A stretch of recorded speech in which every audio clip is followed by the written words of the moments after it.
Alors que son client, Cédric Jubilard, est pointé du doigt de toutes parts, maître Jean-Baptiste Allary, lui, croit dur comme fer qu'un rôdeur aurait pu faire disparaître Delphine Jubilard.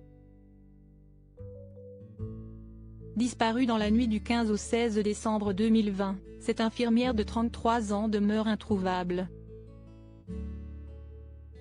Et si l'avocat privilégie l'hypothèse d'un rôdeur, si est-il en raison d'un détail qui ne lui a pas échappé, comme il l'a confié au cours d'une interview avec le quotidien régional Actu Toulouse, révélé ce vendredi 23 juillet. Une voiture a été aperçue dans la nuit à Cagnac, une 308 GT noire qui passe à une telle vitesse devant la pharmacie qu'on n'arrive pas à identifier son immatriculation, a-t-il révélé. Mais pour maître Jean-Baptiste Allary, cette voiture pourrait aussi bien confirmer l'hypothèse d'un accident.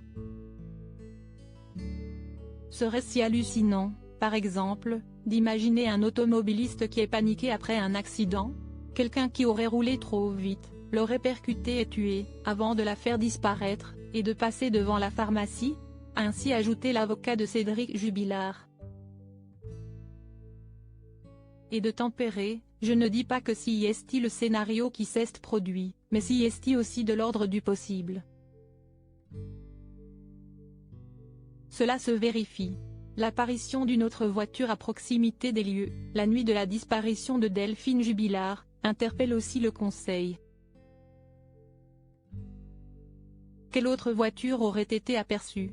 En effet, d'après lui, plusieurs personnes auraient, à 30 minutes d'écart, vu une voiture avec les phares et le plafonnier allumés, dans un chemin de terre, en pleine forêt.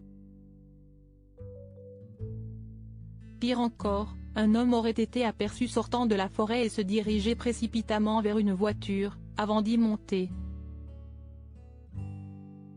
Là encore, a ajouté maître Jean-Baptiste Allary avec une pointe d'amertume, on n'a rien cherché.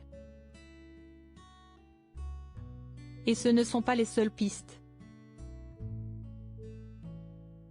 Mais du côté des autorités, pourtant, Cédric Jubilard serait l'unique responsable de la disparition de Delphine, sa femme. Un coupable idéal,